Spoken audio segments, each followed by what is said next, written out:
Bismillahirrahmanirrahim. Assalamualaikum warahmatullahi wabarakatuh. Alhamdulillahirabbil alamin wa bihi nasta'in ala umuri dunya waddin. Wa asyhadu an la ilaha illallah wa la syarikalah wa asyhadu anna Muhammadan abduhu wa rasuluhu sallallahu alaihi wasallam. Rabbi shrah li sadri wa yassir li amri wa hlul 'uqdatam min lisani yafqahu qawli. Alhamdulillah saudara sekalian, kita dapat berjumpa kembali berkaitan dengan pembahasan perbandingan agama. Memang banyak hal yang menarik ketika kita berbicara tentang perbandingan agama, khususnya antara dua agama besar di negara kita ini, yakni Islam dan Kristen. Bahkan tidak di negara kita saja, tapi sampai ke seluruh dunia itu Kristen dan Islam cukup mendominasi tentang perkembangan agama. Dua agama ini begitu sering memiliki keterkaitan yang begitu kuat, ya, memiliki keterkaitan begitu kuat, dan banyak sisi yang perlu dibicarakan dan perlu dikritisi masing-masingnya dan diperdebatkan. Nah, pada kesempatan saat ini yang akan kita bicarakan adalah tentang halal atau haram sih sebenarnya tentang daging babi. Ya, ini yang sangat krusial, gitu. Cukup krusial. Bahkan tidak sedikit kita dapati antara satu dengan yang lain saling berbalas bukan ejekan sih, tapi ya bertukar pikiran, tapi ya rada-rada nyeleneh, itu bahasanya tuh begitu ya.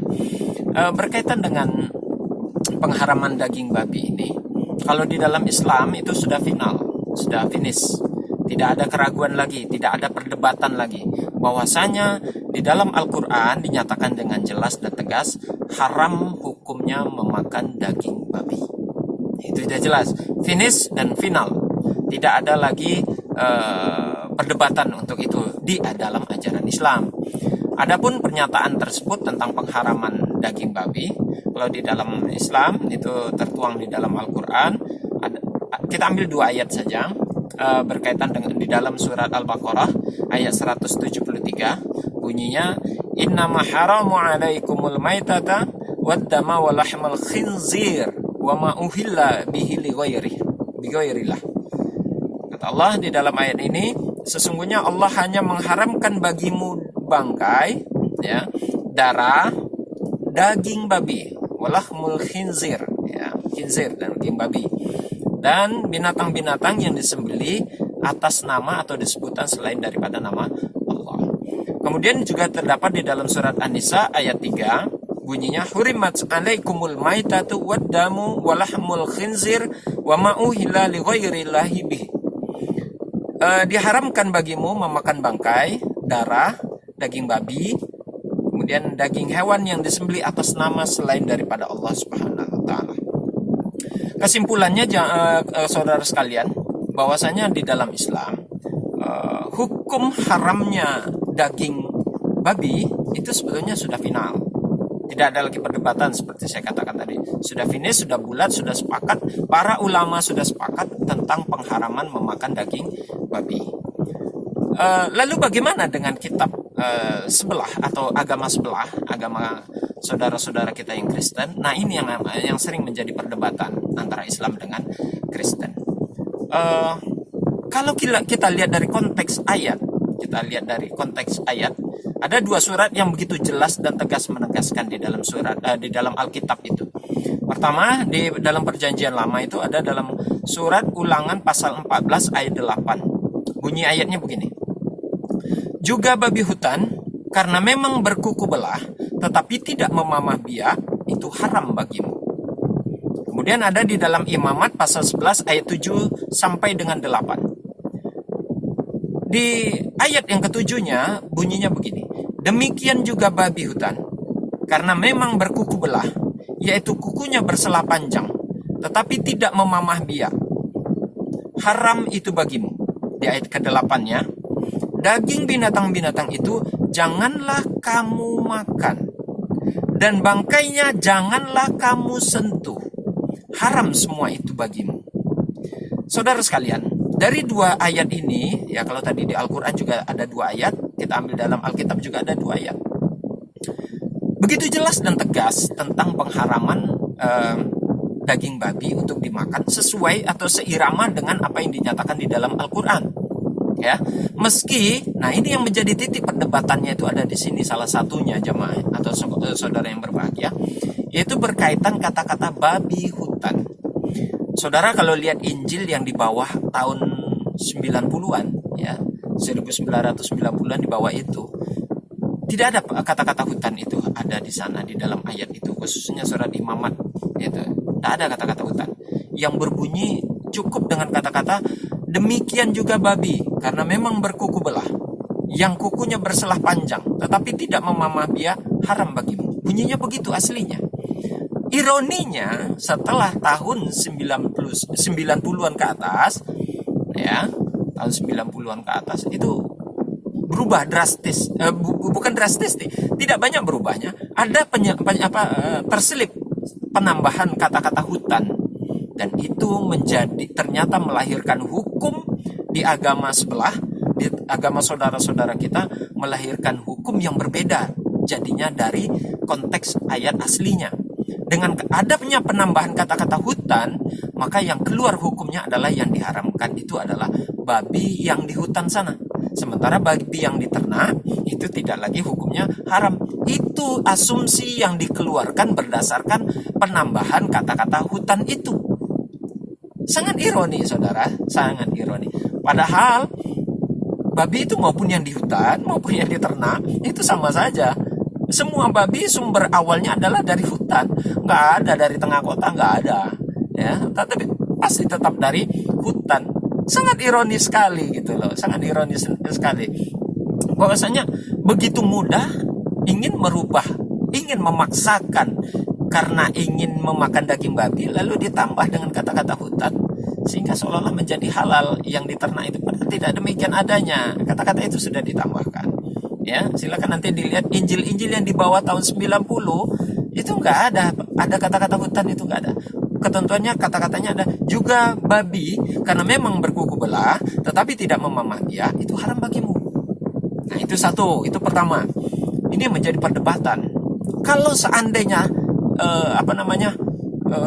pengharaman babi itu ada di dalam Injil itu konsisten dan konsekuen, ini sangat sejalan. Apa yang disampaikan surat Ulangan ini, kitab Ulangan ini kan disampaikan dari Nabi Musa itu, ya, kepada Nabi Musa, kepada kitab Taurat, ya. Artinya ajaran yang dibawa Nabi Musa dilanjut dengan ajaran Yesus, kemudian disempurnakan oleh Rasulullah melalui ajaran agama Islam ataupun di dalam Al-Quran ini, sangat sejalan pengharaman memakan hukum daging babi itu. Di dalam Taurat haram hukumnya, di dalam Alkitab sendiri haram hukumnya, dan di dalam Al-Quran sendiri haram hukumnya. Sangat ironis sendiri, ya, sangat ironis sekali. Dan ini jelas dinyatakan oleh Yesus di dalam Alkitab itu. Lalu bagaimana kok bisa menjadi halal? Halal itu alasannya tadi karena ada penambahan kata-kata hutan. Yang kedua, karena saudara-saudara kita yang di agama sebelah itu ada mendasarkan pendapatnya kepada beberapa kitab-kitab perjanjian baru, tapi sayang kitab itu adalah tulisan dari Paulus, ya. Jadi Paulus yang merubah konsep ini, ya. Konsep ini dirubah oleh Paulus. Di mana buktinya itu? Perubahan itu terjadi dalam surat Roma pasal 14 ayat 2, ayat 3, ayat 17 dan 20. Bunyinya begini di ayat 2. Yang seorang yakin bahwa ia boleh makan segala jenis makanan. Boleh memakan segala jenis makan, berarti di dalamnya termasuk daging babi. Nah, itu yang asumsi yang keluar dari konteks bahasa itu. Ya. Kemudian di dalam ayat ketiga dikatakan, siapa yang makan jangan menghina yang tidak makan. Siapa yang tidak makan jangan menghina orang yang makan, sebab Allah telah menerima orang itu. Begitu mudahnya dengan memakan daging babi semuanya halal. Nah, gitu, tidak boleh saling menghujat, saling menghina, ya. Kemudian di ayat yang Di ayat yang ke-20 juga ada dijelaskan, janganlah engkau merusak pekerjaan Allah hanya karena makanan. Ya, segala sesuatu adalah suci, tetapi celakalah orang jika oleh makanan orang tersebut tersandung. Jadi segala sesuatu makanan itu suci, bersih. Ini yang mendasari, membackup pendapat saudara-saudara kita di sebelah, daging babi itu halal. Padahal tidak. Ironis sekali sangat. Di dalam perjanjian lama sangat ditegaskan itu tadi kan. Kita sudah baik di dalam surat Ulangan maupun Imamat tadi dinyatakan dengan jelas, dan demikian juga babi, karena memang berkuku belah dia haram bagimu. Pernyataan itu sangat haram, jelas dan tegas. Bahkan di dalam surat Imamat itu, di dalam ayat ke-8-nya dinyatakan begini, daging binatang-binatang itu janganlah kamu makan, dan bangkainya janganlah kamu sentuh. Subhanallah, jangankan untuk dimakan. Alkitab ternyata menyatakan babi sendiri disentuh saja haram hukumnya, apatah lagi dimakan. Itu loh. Ya. Jadi tidak benar kalau menyatakan babi itu halal untuk dimakan, bukan itu. Ya, kemudian ada beberapa ayat lain juga dijadikan sandaran. Ada 1 Korintus pasal 6 ayat 12 sampai 13 contohnya. Segala sesuatu halal bagiku, tetapi bukan semuanya berguna. Segala sesuatu halal bagiku, tetapi aku tidak membiarkan diriku diperhamba oleh sesuatu apapun. Makanan adalah untuk perut, dan perut untuk makanan. Tetapi keduanya akan dibinasakan Allah. Tetapi tubuh bukanlah untuk percabulan, melainkan untuk Tuhan, dan Tuhan untuk tubuh. Jadi nggak ada urusan, seolah-olah nggak ada urusannya antara Allah dengan makanan. Begitu begitu sangat ironi, saudara sekalian. Yesus menyatakan dengan jelas dan tegas babi haram. Allah menyatakan kepada kitab Taurat, dan di dalam kitab Taurat babi haram. Yesus juga mengharamkan itu.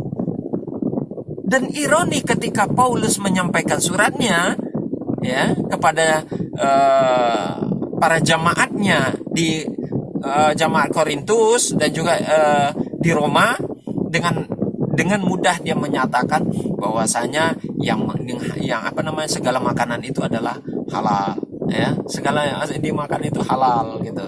Jadi kenapa lebih harus mendengar perkataan manusia ketimbang perkataan Yesus?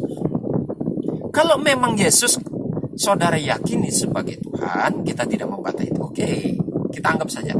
Kenapa perkataan Tuhan dikesampingkan? Kenapa pernyataan Tuhan disepelekan? Dan kenapa pernyataan Tuhan tidak diindahkan? Oh, ada yang pendapat itu kan di perjanjian lama, sedangkan perjanjian baru itu sudah tidak laku lagi bagi umat Yesus, bagi pengikut Yesus. Yesus tidak datang untuk tidak menghapus hukum Taurat, ya. Tidak menghilangkan hukum Taurat. Silakan di Matius pasal 5 ayat 17 dan 18. Ayat ini sangat populer, sering dikatakan, sering disampaikan oleh para pendebat ini, ya. Janganlah kamu menyangka bahwa aku datang untuk meniadakan hukum Taurat atau kitab para nabi. Aku datang bukan untuk meniadakannya, melainkan untuk menggenapinya, untuk menyempurnakannya, untuk membuat sesuatu yang kurang itu menjadi utuh. Jadi Yesus datang justru untuk memperkuat, untuk menggenapi, untuk menyempurnakan. Jadi kitab Taurat disempurnakan oleh Yesus dengan tidak membuang satu pun. Lihat nanti dibaca di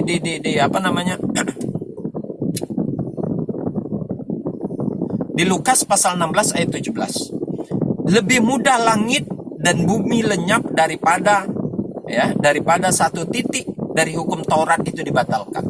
Jadi akan lebih mudah untuk melenyapkan langit dan bumi ketimbang melenyapkan satu hukum yang ada di Taurat itu. Ya, itu kata Yesus begitu tuh. Ya. Dan di dalam surat Matius tadi ayat 18 dikatakan begini di pasal 5 ayat 18. Karena aku berkata kepadamu, sesungguhnya selama belum lenyap langit dan bumi, satu iota atau satu titik pun tidak akan ditiadakan dari hukum Taurat. Tidak ada yang dibuang di dalam hukum Taurat. syariat semuanya terabadikan dan semuanya tetap dilaksanakan. Itu perkataan Yesus. Jadi saudara sekalian, kenapa kok hukum manusia yang dibuat oleh manusia biasa yang diikuti, sementara apa yang dinyatakan oleh Yesus diabaikan?